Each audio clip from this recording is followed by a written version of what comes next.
Hey, what's going on, Who Dat Nation? And welcome to another edition of the State of the Saints podcast, where we talk New Orleans Saints. My name is TJ Jones, and thanks for checking out the podcast. I really do appreciate it.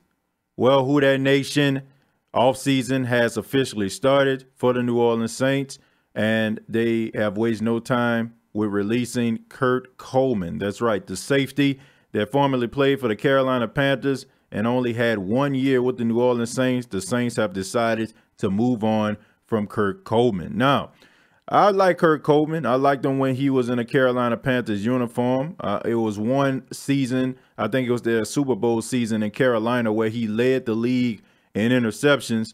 But I think Kurt Coleman is a little bit on the older side. I think he's maybe like 32 or 33 years old, and that's pretty old for a football player. You know, that's around the time where players start to wind down. And Kurt Coleman, as good as a locker room leader he was for New Orleans Saints, he really didn't do much on the football field.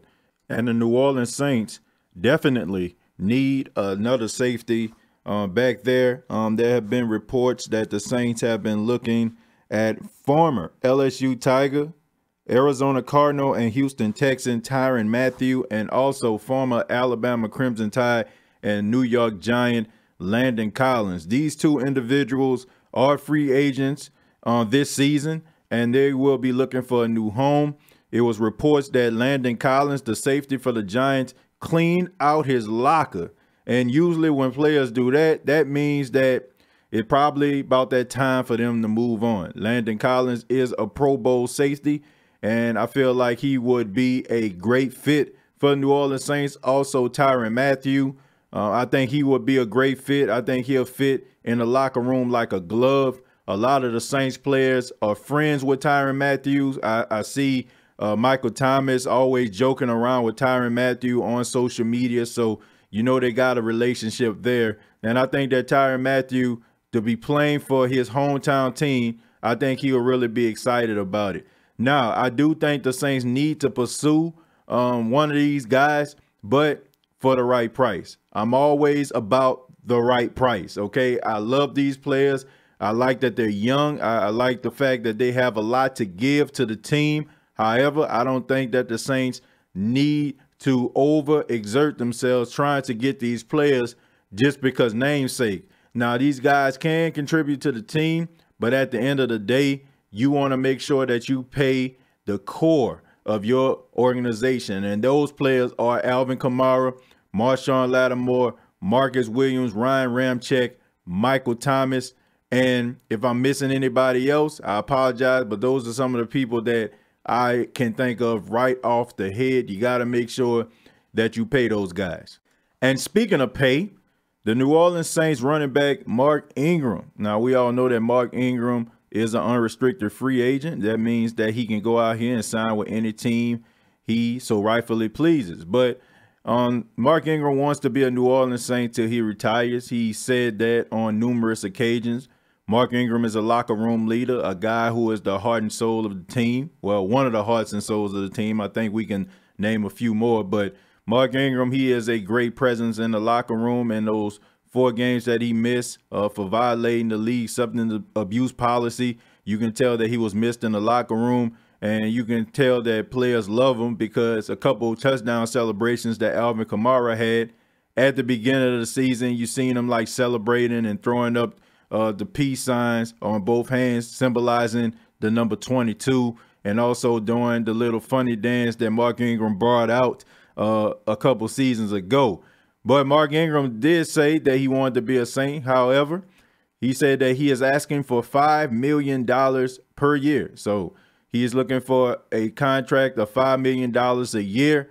And I think he's looking for a little bit of stability. Now, there's nothing wrong with that. But we all know that Mark Ingram is 29 years old.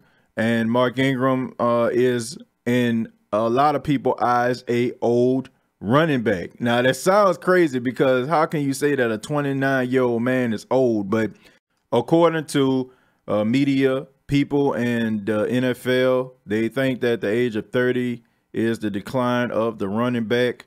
Me personally, I believe that Mark Ingram is not an average NFL running back. And the reason why I say that is Mark Ingram has been in the same system all his career. He's going into his 9th season.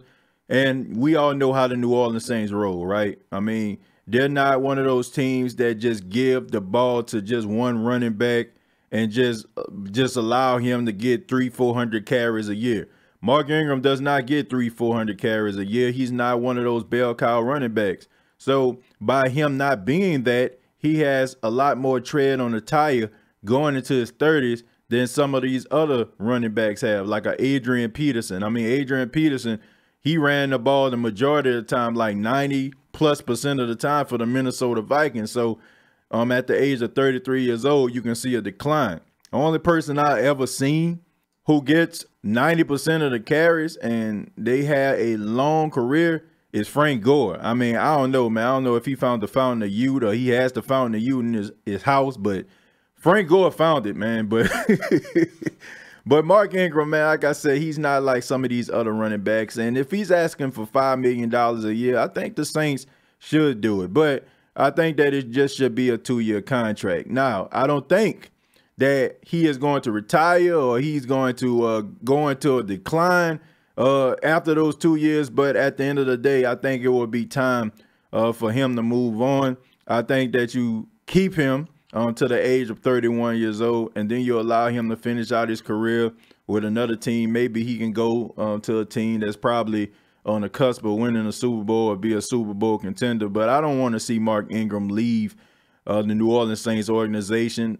I like Mark Ingram. I liked him when he was playing at the University of Alabama. I liked that he was drafted 28 overall in the first round in the draft by the Saints. I mean, it was a little bit touch and go. A lot of people were very skeptical about Mark Ingram. Can he transition from being a Heisman Trophy running back at Alabama? Can he go in here and prove himself in the pros, even though Alabama does not have a history of great running backs making that transition? We know about Eddie Lacy, or as I like to call him, Cheeseburger Eddie, because he ate his way out of the National Football League. You see TJ Yeldon, man, he's having struggles out there in Jacksonville staying healthy.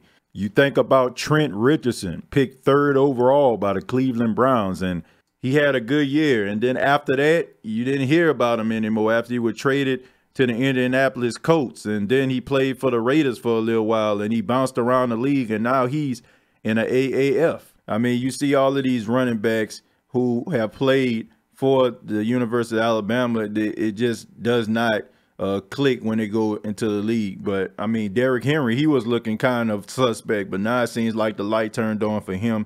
But Mark Ingram, he did find his groove probably around his 4th or his 5th year. For the first time, he was part of the NFL top 100 players of 2018. And that was a great accomplishment. I know he was proud of it. He made a couple Pro Bowls as well. So I think the Saints do need to sign him, but for the right price. Once again, if he's asking for $5 million, I just think that you need to just give him 2 years. That would be $10 million, and he can contribute and try to help the Saints win a Super Bowl. But this has been the State of the Saints podcast. Check out the State of the Saints podcast on YouTube. Go to youtube.com, search The State of the Saints podcast. It's also available on social media at SOTS Podcast 8 on Twitter, SOTS Podcast 8, and other episodes are available on iTunes, Spotify, and iHeartRadio.com. Till next time, all I have to say is, who dat?